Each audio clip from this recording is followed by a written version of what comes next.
Hey everyone, Gill Gross here post-match. Jannik Sinner versus Andrey Rublev, 2024 Australian Open quarterfinal. If you're not here for spoilers, click off the video. Jannik Sinner is still yet to drop a set at the 2024 Australian Open. He reaches his second career major semifinal. Rublev, unfortunately, 0-10 in major quarterfinals. This was another one. It would have been really tough for him to win. But nonetheless, it certainly hurts to continue to fall at this stage. He had such a tough draw. It was a great job getting to the quarterfinal, but that is besides the point. For now, let's talk about what happened in this match. It was exactly what I thought might happen, exactly what has happened in this matchup. The second serve dynamics made the difference. You want to look at first serve? Let's start there. The win percentage was the same, and Rublev made more first serves. So overall, if you're going to grade or assess or give a score on first serve performance, Rublev scores higher. He was objectively better on the first serve. Still lost in straight sets. This was about the second serve. Goes both ways. So we'll start first with Sinner's second serve return against Rublev's second serve. Mind you, coming into this matchup, the four completed matches that they've played, the best Rublev had ever done on his second serve was 44%. After this match, it's still 44%. And that was the first time they played, because on this occasion, 37% was the win rate for Rublev on his second serve. Jannik Sinner, really one of the best second serve returners in the game. Over the course of the last year, he's tied for second among top 50 players with Medvedev. Only Novak Djokovic is better. There's nowhere to hide. You can go to his forehand or his backhand. The return is still solid. He obviously has the power. He has the ability to take it early on the rise. It's the complete package. Meanwhile, Rublev's second serve, it's improved, but it is still gettable.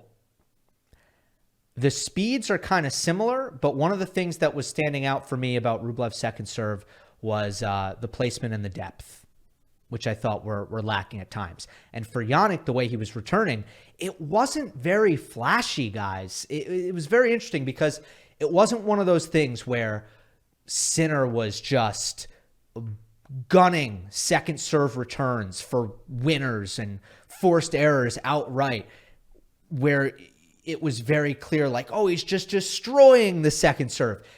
It wasn't one of those kinds of things. It was really the consistency of Sinner's second serve that was putting him in such a good position to win the majority of those points.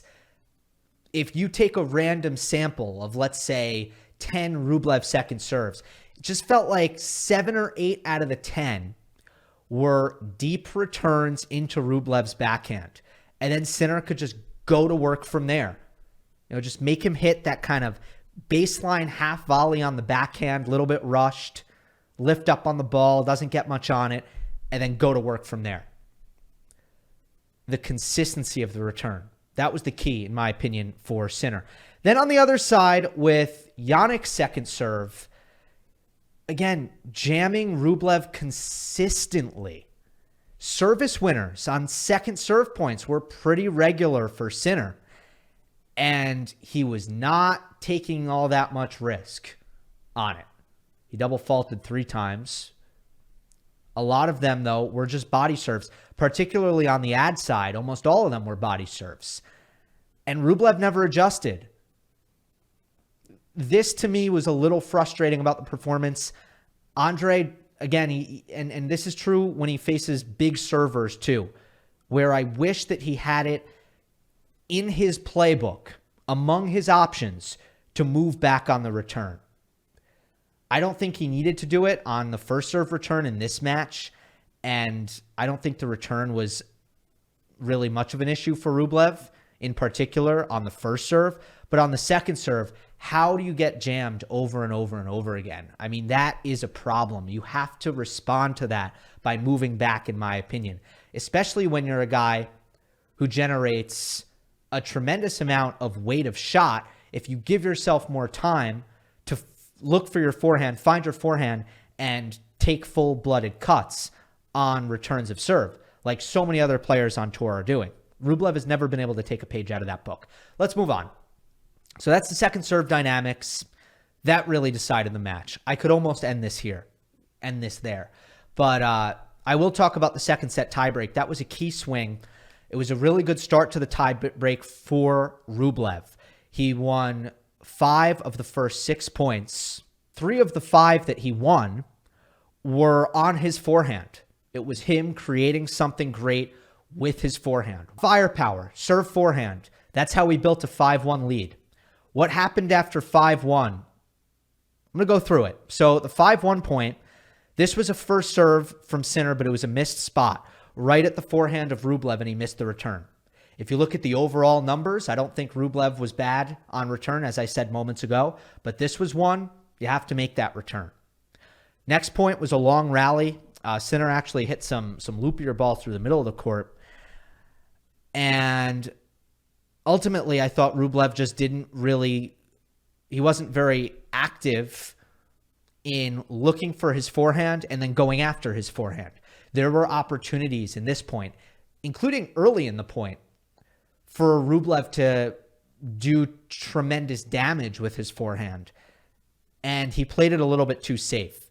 He didn't hit them softly, but he just didn't find good locations on some of those forehands that I hesitate to call them offensive forehands because he just didn't do enough. And then in the end of it, Sinner came up with a terrific running forehand. Cross court. Winner. Sinner's great at that. Next point is one that I'm going to dissect in more detail. It was a point where Rublev missed his first serve. Sinner made one of those great returns to Rublev's backhand, and Rublev never got to hit another forehand for the rest of the point. Sinner ended up hitting an angled backhand cross court, backhand down the line, forced error. Now it is 4-5. Second serve. Sinner gets a service winner into Rublev's body on a second serve. Just what I was talking about. On this occasion, Rublev made a bad read and probably should have gotten out of the way and hit a forehand return. Instead, he tried to get out of the way and hit a backhand return and ended up having to do the limbo, if you know what I mean. You know, this one where he's leaning back in order to get out of the way, and he missed it. Now it's 5-all. Nothing Rublev could do on the 5-all point. Just a good first serve by Sinner. Forehand inside out +1 approach. High forehand volley winner. Clean point. No notes. Set point now 5-6. Rublev misses his first serve yet again. They get into a neutral rally here, and Rublev misses an off backhand. Not a miss that I love.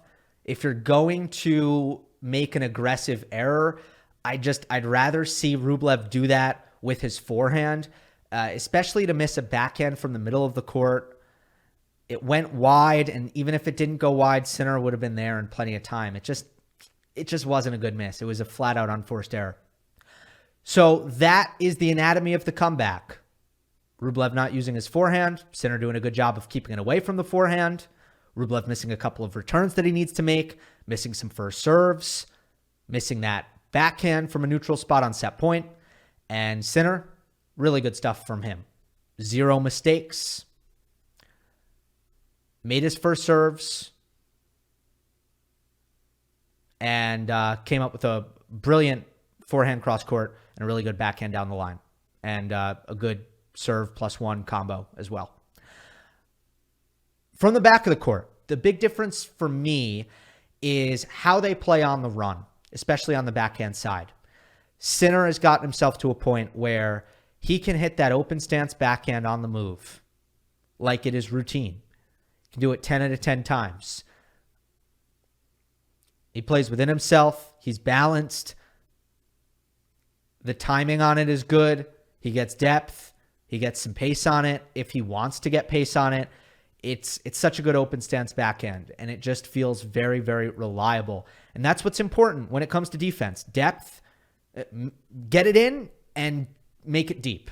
Like, that's what defense is about. It feels like Sinner can do that really consistently when he's running to his backhand corner. And Rublev, he can't really do it that well. Rublev goes to the slice a lot easier. He doesn't consistently hit as clean or as big when he drives it compared to Sinner. And I think athleticism comes into play here. I think technique also comes into play here. And there was a pretty great example in this tiebreak, really, really crucial spot here, where Rublev does try to hit an open stance backhand when he's pulled out wide. And he ends up making a mistake here where his base collapses. And obviously what you want to do is plant your left foot, hit the open stance backhand, and then be able to push off of your right leg straight away and recover to the middle of the court. Either turning and running if you're in a real desperate situation, or taking some big crossovers if you are not in a desperate position. But Rublev, again, base collapses, and he has to take this extra step before he can actually get on his horse and start running back to the middle of the court. In this case, it is a turn and run. It is not. There is no crossover here. If we can zoom out, here's the open stance backhand. And at this point, everything looks totally fine. There's nothing wrong right now with Rublev's lower body. But watch how this left leg collapses here, and he almost rolls over his ankle right here. So now instead of pushing off of the right leg right now, he needs to take another step with his left, and now he can go with his right. See that? Now, so he gets stuck in this corner. Look how slow this recovery is. Sinner hits this backhand down the line, not very hard at all, and not that close to the sideline, but it still ends up winning him the point. Rublev doesn't make this defensive forehand. So that's a great example. Sinner, doesn't really happen to him. His legs are stronger in that position. His balance is better in that position. And he generally just has better movement. So I think that is a big difference between the two in the baseline rallies. Another theory in terms of baseline superiority, I do think that Sinner just played more within himself on the backhand. He kept it cleaner on the backhand, in my opinion, with less frequent but more effective backhands down the line and off backhands. Big picture now in evaluating the performance here. Was Rublev missing an edge? That's an interesting question. It kind of seemed that way, but it's always hard to find hard evidence of that. I think there is one piece of pretty good evidence, which is that Sinner at certain points, Rublev at certain points was accepting a lot of backhands instead of running around to hit the forehand. And this is something that the ESPN broadcast with Brad Gilbert and James Blake and Jason Goodall, they were really keying in on this and harping on this.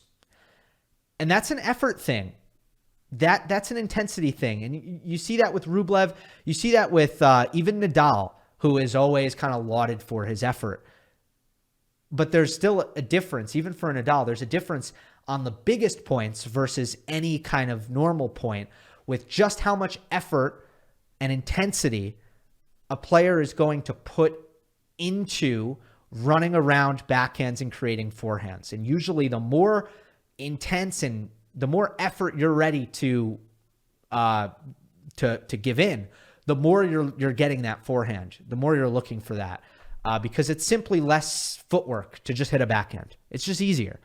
So was Rublev just taking the lazier way out oftentimes and just accepting a lot of backhands?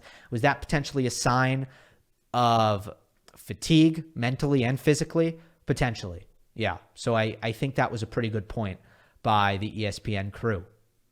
Clutch serving from Sinner was also a massive part of this, and it needs to be discussed. I mean, 8 for 8 break points saved. So many of those were really good first serves. For the tournament, 26 of 28 break points saved. You want to know why Jannik Sinner hasn't lost a set? He saved 93% of his break points against. Said after the match, quote, I'm really excited when these pressure points come, and I'm just trying to stay aggressive. That's a window into his mind. To say, I'm excited when the big points come. This is what I want. This is why I play. And I think he really believes that in the kind of mode that he is in right now. That's the mindset that you want to have, right? In team sports, we always talk about, like, does this guy want the ball? Do they want the ball with 5 seconds left in a tie game with the clock running down? Or are they scared to mess it up? Well, I'm excited and I'm going to be aggressive. That's called wanting the ball, and you have no choice in tennis. Whether you want the ball or you don't, you're going to have the ball. But that's wanting the ball, and it's not being afraid when you have the ball to trust your skills, trust your abilities, try to make something happen. That's all I got on the match. Rublev, I'm really confident he's going to make a major semifinal. Just want to throw that out there before this video ends. This is already pretty long, so I'm not going to go into why I believe that, but I do firmly believe it, and I think it's going to happen soon. I think he's right there. He's just got to keep knocking on the door, and I think the game is at a place, especially mentally, where if he has a little bit of draw opportunity, he's going to do it. As for Sinner, fantastic work from him all tournament long, and now the ultimate test, Novak Djokovic. It's going to be fun. Hope you enjoyed. Don't forget to subscribe. I'll see you next time.